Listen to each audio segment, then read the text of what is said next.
नवरात्रि कन्या पूजन में कन्याओं को भूल से भी ना दे एक चीज। जानिए क्या खिलाए। राधे राधे दोस्तों, जय श्री राधे रमण। इस नवरात्रि कन्याओं को कन्या पूजन के दौरान भूल से भी यह एक चीज देने की गलती ना करें, वरना आपको माता रानी के क्रोध का सामना करना पड़ सकता है और माता रानी हमेशा के लिए आपसे नाराज हो सकती है। तो दोस्तों, आज के वीडियो में बताएंगे कि नवरात्रि में कन्या पूजन के दौरान कन्याओं को क्या देना चाहिए, उन्हें क्या खिलाना चाहिए और क्या नहीं खिलाना चाहिए। नमस्कार दोस्तों, राधा कृष्ण टीवी पर आप सभी का स्वागत है।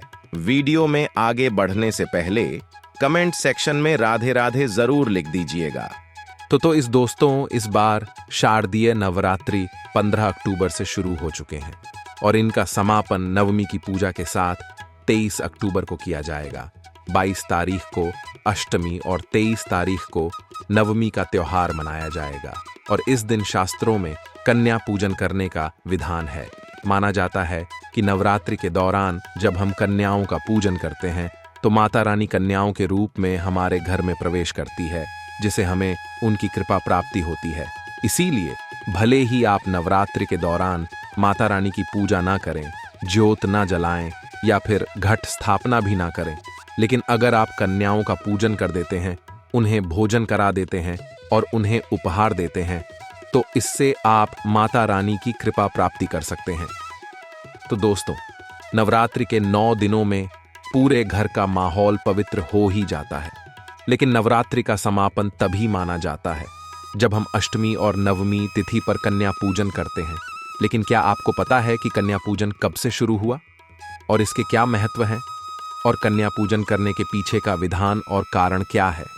इसी के साथ एक और जरूरी बात होती है कि कन्या पूजन के दौरान हम 9 कन्याओं के साथ एक बालक का पूजन भी करते हैं। उसका कारण क्या है? कन्या पूजन के दौरान हम सभी 9 कन्याओं और एक बालक को अपने घर में बुलाकर खाना खिलाकर उन्हें कुछ उपहार में भी देते हैं। तो क्या कोई ऐसी चीज है जिसे अगर हम कन्याओं को उपहार में देंगे तो हम रोडपति से करोड़पति बन सकते हैं और देवी माता भी खुश हो सकती हैं? तो ये सब जानने के लिए बने रहे वीडियो के अंत तक हमारे साथ। तो चलिए आपको कन्या पूजन की विधि भी बता देते हैं। तो कन्या पूजन के लिए आपको 9 कन्याओं और एक लांगुर को अपने घर में बुलाना है और उन्हें आसान पर बैठाना है। अब सबसे पहले आपको उनके चरण धोने हैं। आप चैनल धोने के लिए साफ सुथरा पानी या गंगाजल मिला हुआ पानी या फिर दूध का इस्तेमाल कर सकते हैं। आपको चरण धुलाकर कन्याओं को पूरे सम्मान के साथ बैठाना है। अब आपको कन्याओं के माथे पर रोली से तिलक लगाना है। इसके बाद आप अपने घर में विराजमान 9 कन्याओं और एक लांगुर को भोजन कराइए। भोजन में आप हलवा, चना, पूरी, सब्जी का भोजन करा सकते हैं, लेकिन ध्यान रखें कि एक मिठाई जरूर होनी चाहिए। जब कन्या लांगुर भोजन कर ले तो आपको सभी कन्याओं को लाल रंग की चुनरी जरूर उड़ानी है। लाल रंग माता रानी को बहुत ही प्रिय होता है और इसके अलावा ईस का एक और विधान है कि लाल रंग मंगल ग्रह से जुड़ा होता है। तो अगर आप लाल रंग का कोई भी कपड़ा दान करते हैं तो इससे आपका मंगल ग्रह मजबूत रहता है और आपके कार्य क्षेत्र में तरक्की भी होती है। इसके साथ अगर आप अपने घर में बरकत चाहते हैं और अपने घर के क्लेश को खत्म करना चाहते हैं तो आप सभी कन्याओं को रंग बिरंगी चूड़ियां उपहार में जरूर दें। ऐसा करने से आपके घर में सुख संपत्ति आएगी और माता लक्ष्मी आपके घर पर अपनी कृपा और आशीर्वाद बनाए रखेगी। साथ ही कन्याओं को एक फल उपहार में जरूर देना चाहिए। आप कन्याओं को श्रीफल यानी नारियल और केला जरूर दीजिए। ये दोनों फल लक्ष्मी और नारायण दोनों को प्रिय हैं और ऐसा करने से आपके घर में सुख संपत्ति वैभव की प्राप्ति होगी। साथ ही आपको कन्या पूजन के साथ सभी कन्याओं को श्रृंगार का सामान और दक्षिणा जरूर देनी है। अब जैसे कि हम कभी भी पंडितों को भोजन कराते हैं तो बिना दक्षिणा के कोई भी भोजन संपूर्ण नहीं माना जाता।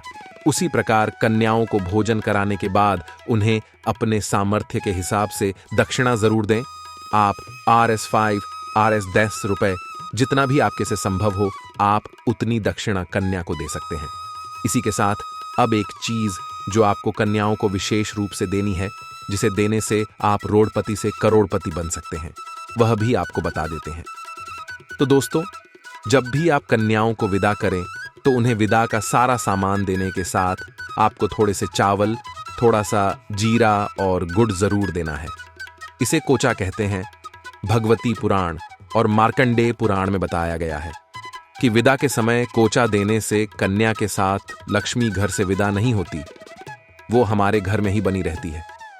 इसके अलावा आपको कन्याओं के पूजन के बाद उन्हें 5 बर्तन जरूर भेंट करने हैं। ऐसा करने से आपके घर में सब प्रकार से सुख और समृद्धि आएगी और आपके धन के द्वार खुल जाएंगे। आपके व्यापार में बढ़ोतरी होने लगेगी और आपका डूबा हुआ धन भी आपको मिल जाएगा। साथ ही अगर आप कन्याओं को श्रृंगार का सामान भी भेंट करते हैं, तब आपके घर में न केवल खुशहाली रहेगी बल्कि तरक्की भी लगातार होती रहेगी। जिस तरह से माता रानी लाल रंग के जोड़े में पूरे श्रृंगार के साथ पूरी दुनिया में खुशहाली भी बिखेरती है और पूरी दुनिया को रोशन करती है, उसी तरह से आपका घर भी हमेशा खुशियों से हरा भरा रहेगा। तो दोस्तों, ये तो वो चीजें थीं जो आपको कन्याओं को उपहार में देनी है, जिनसे आप रोडपति से करोड़पति सकते हैं। अब नवरात्रि में कन्या पूजन के कुछ नियम भी सुन लीजिए। सबसे पहले तो अगर आप नवरात्रों में कन्या पूजन में कन्याओं को लहसुन प्याज का खाना खिलाते हैं या फिर बाजार में मिलने वाले चिप्स कुरकुरे जिनमें लहसुन और प्याज का इस्तेमाल होता है, वह उपहार में देते हैं, तो ऐसा करने से आपका व्रत खंडित हो जाता है और आपको माता रानी की कृपा नहीं मिलती। साथ ही जब भी आप कन्या पूजन के लिए कन्याओं को ढूंढो, तो आप 1 वर्ष से लेकर 9 वर्ष तक की कन्याओं को ही पूजन के लिए अपने घर में लेकर आएं, क्योंकि आजकल कन्याएं बहुत छोटी उम्र में ही माहवारी से होने लग जाती हैं। तो ध्यान रहे कि 9 वर्ष तक की कन्याओं को ही आप अपने घर में पूजन के लिए लेकर आए, क्योंकि 1 वर्ष से 9 वर्ष की छोटी कन्या ही माता का स्वरूप मानी जाती है। अगर हम भगवती पुराण और मार्कंडेय पुराण को देखें, जितना महत्व नवरात्रि में घट स्थापना और 9 दिन माता की आराधना और ज्योत जलाने का है, उतना ही महत्व कन्या पूजन का है। देवी दुर्गा के इन 9 दिनों में ब्रह्मचर्य का पालन करने को कहा जाता है, तो इस दौरान पति पत्नी आपस में संबंध न बनाएं। देवी माता के इन 9 दिनों में बाल कटवाना, नाखून काटना, दाढ़ी बनवाना भी दोष माना जाता है, तो ये काम भी करने से बचें। इसके अलावा नवरात्रों में माता रानी के रूपों की पूजा की जाती है। यह नारी शक्ति की पूजा है। तो जो लोग नवरात्रों में अपने घर की महिलाओं का अपमान करते हैं, महिलाओं को दुखी करते हैं, उन्हें अपमानित करते हैं, उनके साथ मारपीट, झगड़ा या गाली गलौज करते हैं, देवी माता सदैव के लिए उनसे रुष्ट हो जाती है और भूलकर भी ऐसे लोगों के घरों में कभी नहीं प्रवेश करती। तो नवरात्रि में भूल से भी किसी भी महिला का अपमान गलती से भी ना करें। इसी के साथ आपको यह भी बता देते हैं कि नवरात्रों में आपको कौन से काम भूल से भी नहीं करने चाहिए, जिन्हें करने से माता रानी आपसे नाराज हो सकती हैं। तो दोस्तों, अगर आप नवरात्रों के व्रत रखते हैं या फिर नहीं भी रखते हैं, तो भी आपको इन बातों का ध्यान रखना चाहिए कि नवरात्रों में भूल से भी मांसाहार, अंडे, प्याज, लहसुन और तामसिक भोजन ना करें। ऐसा करने से माता रानी आप पर क्रोधित हो सकती है।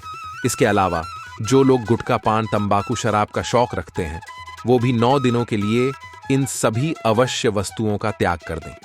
इसी के अलावा ये भी माना जाता है कि व्रत केवल भूखे रहकर नहीं होता। व्रत का मतलब होता है आत्मा की शुद्धि। तो इन 9 दिनों में किसी के भी बारे में ना तो गलत सोचें और ना ही कोई ऐसा कार्य करें जिससे आपको आत्मग्लानि हो। किसी की बुराई ना करें, किसी की चुगली ना करें और किसी के बारे में बुरा बिल्कुल भी ना सोचें। इसी के साथ जो लोग नवरात्रों में अपने घर में गंदगी रखते हैं, ऐसे घर में भी देवी माता प्रवेश नहीं करती। तो दोस्तों, ऐसे तो हर दिन देवी माता का है और आप माता रानी की पूजा किसी भी दिन कर सकते हैं, लेकिन नवरात्रि के 9 दिन पूजा करने के लिए बेहद ही खास बताए गए हैं। चलिए आपको कन्या पूजन कैसे शुरू हुआ, इसका विधान भी बता देते हैं। तो दोस्तों, आज से हजारों साल पहले जम्मू कश्मीर के कटरा गांव से 2 किलोमीटर आगे जाने पर हंसाली गांव में माता का एक भक्त श्रीधर रहता था। श्रीधर बहुत गरीब और निसंतान था।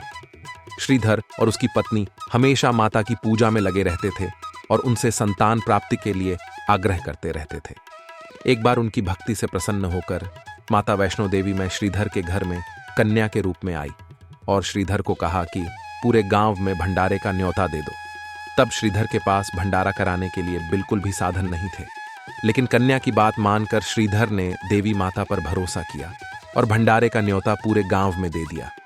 माता वैष्णो देवी की कृपा से श्रीधर ने भंडारे में पूरे गांव को भरपेट खाना खिलाया और कन्या पूजन के बाद माता वैष्णो देवी ने श्रीधर से प्रसन्न होकर उसे आशीर्वाद दिया और उसके बाद ही उनके घर में संतान का जन्म हुआ। तो तभी से कन्या पूजन का विशेष महत्व माना जाता है। अब कन्या पूजन के साथ एक बालक को पूजने का जो विधान है, जिसे हम लंगुरिया कहते हैं, तो इसके पीछे की कथा कुछ ऐसी है कि जब सती माता ने अपने पिता दक्ष के यहाँ पर यज्ञ में आत्मदाह किया था, तब शिवजी उनके वियोग में बैरागी हो गए थे और उनके शरीर को लेकर ब्रह्मांड में यहाँ वहाँ घूम रहे थे।